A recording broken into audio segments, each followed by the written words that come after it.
معاشرے ابھرے، کئی بادشاہتوں کو وجود ملا، بائبل مقدس کے خلاف بڑے بڑے طوفان کھڑے ہوئے، لیکن کوئی بھی چیز اسے ضرر نہ پہنچا سکی۔ کسی بھی شخص یا چیز کے خلاف نفرت انگیز رویہ رکھنے سے بہت سے شکوک و شبہات جنم لیتے ہیں۔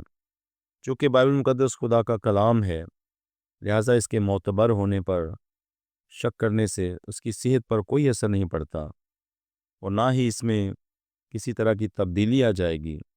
جس دور میں ہم اپنی زندگی گزارتے ہیں وہاں سچ کو چند ہی لوگ عزیز رکھتے ہیں، زیادہ تر تو ایسے ہی ہیں جو جھوٹ کو سچ میں لپیٹ کر پیش کرتے ہیں، اور ہم اسے قبول کرنے پر مجبور ہو گئے ہیں۔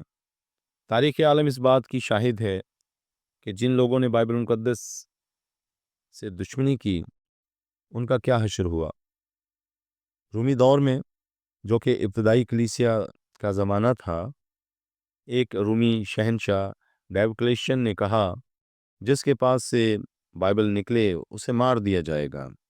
وہ مسیحیت کا بہت بڑا دشمن تھا، تاہم اس وقت بھی ایسے لوگ تھے جن کے پاس خدا کا کلام تھا۔ پھر جب ایک مسیحی رومی شہنشاہ بنام قسطنطین اقتدار سنبھالا تو اس نے کہا کہ جس کے پاس بائبل مقدس ہوگی اسے بھاری انعام سے نوازا جائے گا۔ چند گھنٹوں کے اندر اندر لوگ بائبل مقدس کے 55 نسخے لے آئے۔ ماضی رفتہ میں مسیحیت کو جتنا زیادہ دبایا گیا اتنا ہی اسے ترقی ہوئی اور پھیلی۔ یہی سبب ہے کہ کسی نے کہا ہے کہ شہیدوں کا خون کلیسیا کا بیج ہے۔ 18ویں صدی عیسوی میں ایک فرانسیسی آدمی جس کا نام وولٹائر تھا، وہ دہریہ تھا، جس نے یہ دعویٰ کیا 100 سال کے عرصہ میں دنیا سے بائبل مقدس ختم ہو جائے گی۔ چنانچہ 1776 میں وہ بذات خود مر گیا، اور اس کا وہ چھاپا خانہ جہاں وہ مسیحیت کے خلاف کتب چھاپتا تھا، اب وہاں بائبل مقدس کی چھپائی ہونے لگی ہے۔ امریکہ کے ایک معروف قانون دان رابرٹ انگرسول اس سے بھی کہیں آگے بڑھ گیا۔ اس نے یہ دعویٰ کیا 25 برسوں کے اندر سارا عالم مسیحیت ختم ہو جائے گا۔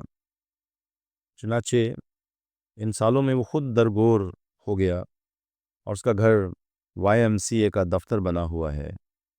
حال ہی میں احمد دیداد سے ہی سبق سیکھ لیں۔ یوٹیوب ویڈیوز کے نام: number 1 Deedat on his death bed crying. Number 2 how the death made me die, doctor Zakir Naik 1/8. 3 doctor Zakir Naik how Ahmed made me die, part 5/8. Ahmed Deedat, جو ڈاکٹر احمد دیداد خدا کے کلام بائبل مقدس کے خلاف آواز بلند کرتا تھا، لیکن جس بلند آواز سے وہ خدا کے کلام بائبل مقدس کے خلاف آواز بلند کرتا تھا، وہ آواز خدا نے لے لی۔ اوپر یوٹیوب کی ویڈیوز میں دیکھ سکتے ہیں، نہ حملہ ہوا، نہ گولی چلی، اور نہ کسی نے اس پر تلوار چلائی۔ تاریخ گواہ ہے، بائبل مقدس کو جو بھی جھوٹا ثابت کرنے کو نکلا ہے وہ خود تبدیل ہو گیا۔ CS لیوس اس کی مثال ہے۔ یہ بائبل کے خلاف تنقید کرتے کرتے وہ خود بائبل مقدس کی سچائی سے واقف ہو گیا، اور اس نے خدا یسوع مسیح کو قبول کر لیا۔ سادھو سندر سنگھ بھی اسی طرح خدا سے نفرت کرتے کرتے یسوع المسیح کو نجات دہندہ قبول کر لیا۔ اس پیج کے اندر اسی طرح ایک سوال جس میں 2 آیات کو لے کر بولا جا رہا ہے کہ بائبل مقدس میں تحریف ہے، اور اس سوال کا عنوان ہے مقدس پولس کی کلام خدا میں مقدس تحریف۔ اس عنوان میں پہلی آیت عبرانیوں کے 11 باب کی 21 آیت سے لی گئی ہے۔ ایمان ہی سے یعقوب نے مرتے وقت یوسف کے دونوں بیٹوں میں سے ہر ایک کو دعا دی اور اپنے عصا کے سرے پر سہارا لے کر سجدہ کیا۔ اور دوسری آیت پیدائش 47 باب کی 31 آیت ہے، اور اس نے کہا کہ تو مجھ سے قسم کھا، اور اس نے اس سے قسم کھائی۔ تب اسرائیل اپنے بستر پر سرہانے کی طرف سجدہ میں ہو گیا۔ پرانا عہد نامہ بتاتا ہے کہ یعقوب نے بستر پر سرہانے کی طرف سجدہ کیا، اور نیا عہد نامہ بتاتا ہے کہ یعقوب نے عصا کے سرے پر سہارا لے کر سجدہ کیا۔ اگر دیکھا جائے تو دونوں باتیں مختلف نظر آتی ہیں، لیکن جب ہم اس زبان میں جاتے ہیں جس زبان میں بائبل مقدس لکھی گئی ہے، تو ہمیں پتہ چلتا ہے کہ یہ کس طرح صحیح ہے، کیونکہ پیدائش کی کتاب عبرانی زبان میں لکھی گئی ہے۔ لہٰذا اگر ہم عبرانی زبان میں دیکھیں تو ہمیں معلوم ہوگا پیدائش 47 باب کی آیت میں جو لفظ بستر آیا ہے وہ عبرانی لفظ کے معنی عصا اور بستر دونوں ہیں۔ جس طرح ایک زبان کے ایک لفظ کے کئی معنی ہوتے ہیں، اسی طرح عبرانی زبان کے اس لفظ کے معنی بستر اور عصا دونوں ہیں۔ مفسرین کی رائے، کئی مفسرین یہ ترجمہ پیش کرتے ہیں، تب اسرائیل نے بستر کے سرہانے پر سجدہ کیا، یعنی اسرائیل یوسف کے ساتھ گفتگو کرنے کے سبب کمزوری محسوس کر کے اپنے بستر پر لیٹ گیا۔ عبرانی لفظ کے معنی عصا اور بستر دونوں ہیں۔ یقیناً احمد دیدات کی ویڈیوز دیکھ کر آپ کا پیشاب نکلا ہوگا۔ دوستو، یہ جملہ پڑھ کر آپ کے ذہن میں غلط فہمی آ گئی ہوگی۔ جو معنی آپ سمجھ رہے ہیں وہ نہیں ہے۔ میرا مطلب تھا کہ آپ ڈر گئے ہوں گے۔ اگر آپ فیروز اللغات اردو جدید نیا ایڈیشن دیکھیں تو آپ کو معلوم ہوگا کہ پیشاب نکلنے کے کئی معنی ہیں: موت دینا، ڈرنا اور خوف سے کانپنا۔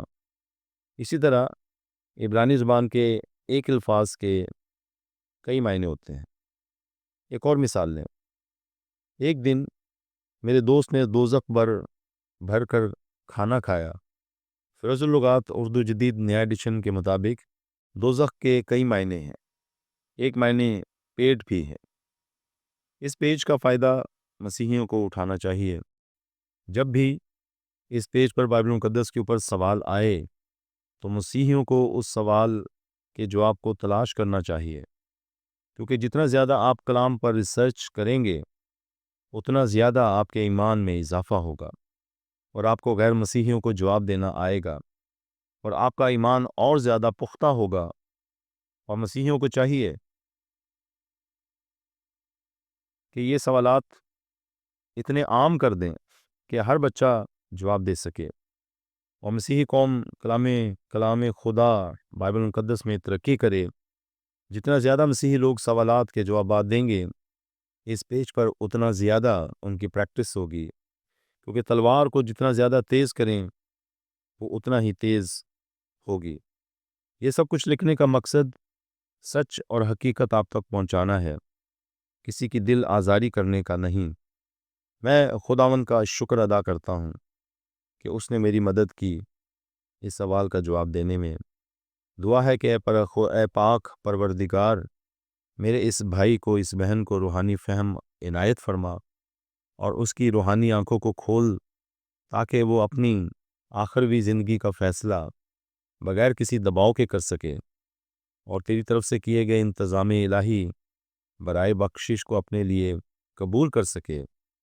ہمارے بندنوں کو تو ہی توڑ سکتا ہے، ساری رکاوٹیں دور فرما، دنیا داری کی روح جاتی رہے، اور یہ جان تیرے کام کے لیے استعمال ہو سکے۔ یسوع المسیح کے نام سے ہم یہ دعا کرتے ہیں، آمین۔